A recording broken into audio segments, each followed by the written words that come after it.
Friends, just yesterday, the United States Secretary of State Anthony Blinken testified before the Senate Appropriations Committee in Washington. And he told the committee the following about a family of 4 in southern Israel sitting at their kitchen table being massacred by Hamas. Senator and members of Congress were overwhelmed when Anthony Blinken said, first, the father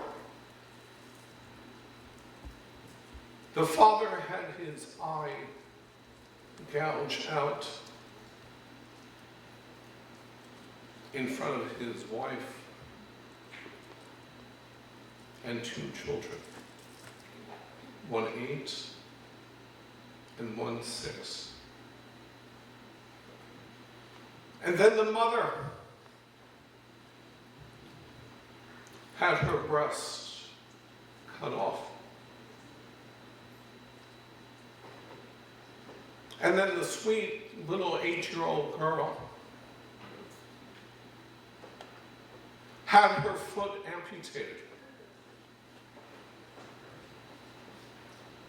And then the 6-year-old precious boy had his fingers cut off before the family was executed. And then the executioners, these savages, these barbarians, these animals, sat at the kitchen table to have their meal. We read in this week's biblical Torah portion the words that have reverberated throughout Jewish history, V'ha Elohim nisa et Avraham, that God tested our forefather Abraham. And according to Jewish tradition, God tested Abraham no fewer than 10 times. And 3,800 years later, we, the children of Abraham, are being tested. Since October 7th, every day has been examination day.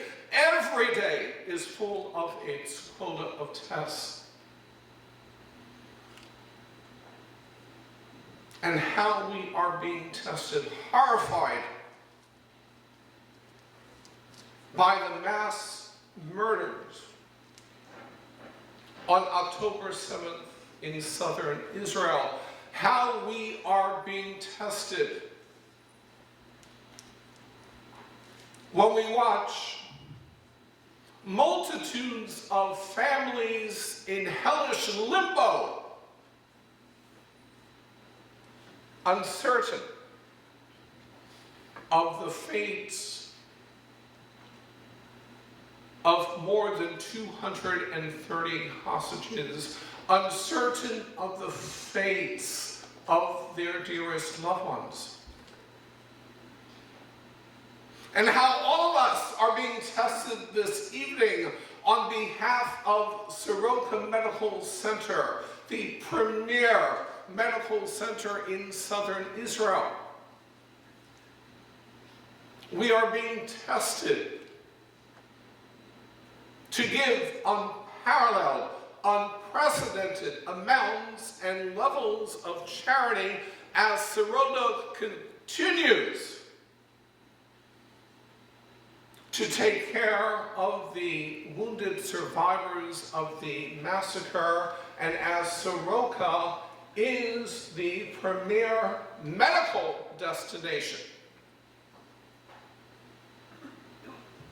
for wounded Israeli soldiers in Gaza. The Ha-Elohim Nisa et Abraham. How we are being tested. How we are being tested when Hamas has unleashed the forces of anti-Semitism both here and around the world.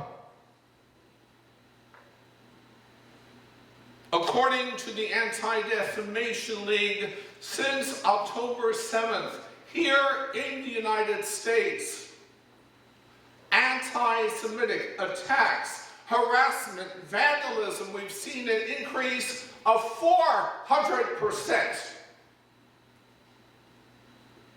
Austria, 300%. Germany, 250%. The United Kingdom, 220%. In France alone, since October 7th, 830 anti-Semitic attacks. My friends, how we are being tested. The forces of anti-Semitism, when the UN Secretary General Antonio Guterres revives one of the most pernicious anti-Semitic tropes, saying that the attack by Hamas did not happen in a vacuum, suggesting that it was Israel who provoked the massacre, suggesting that we brought on the tragedy on ourselves, and blaming Jews for our suffering is one of the most indispensable parts of historic anti-Semitism. How we are being tested. And then here in New York, our own children, Jewish students on college campuses and universities who may have enrolled in those schools to learn about the history of anti-Semitism, not to experience anti-Semitism. And why the chief imam of New York, Imam Shamsi Ali, and I tomorrow, yes, I will be addressing the student leaders from the Muslim student associations on the various campuses, reminding them you want to protest, protest. You want to demonstrate, demonstrate. Those are our American freedoms. But do not cross the line when it comes to violence, confrontation, intimidation. Let us agree to disagree without being disagreeable.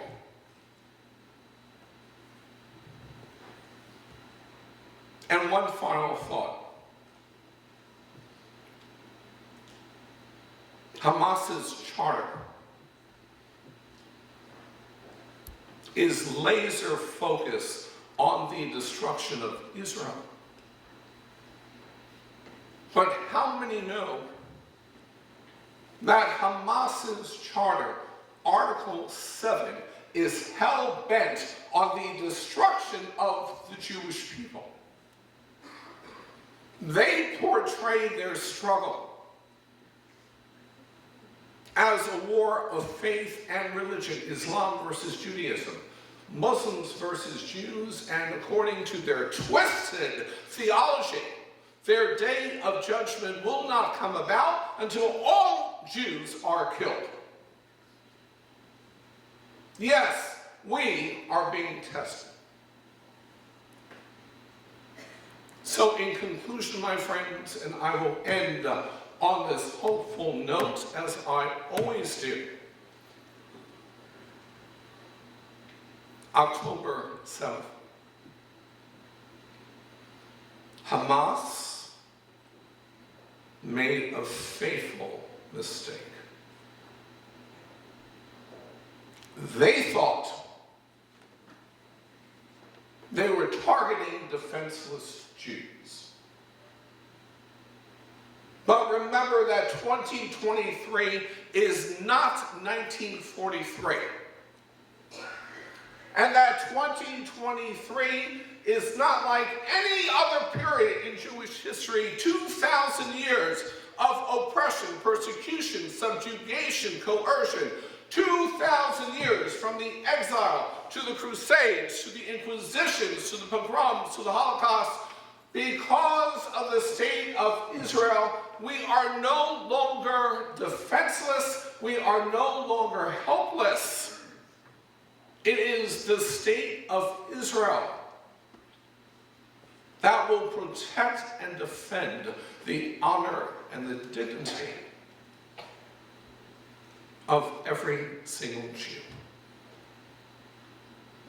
October 7th is yet again a reminder of the necessity of Jewish power.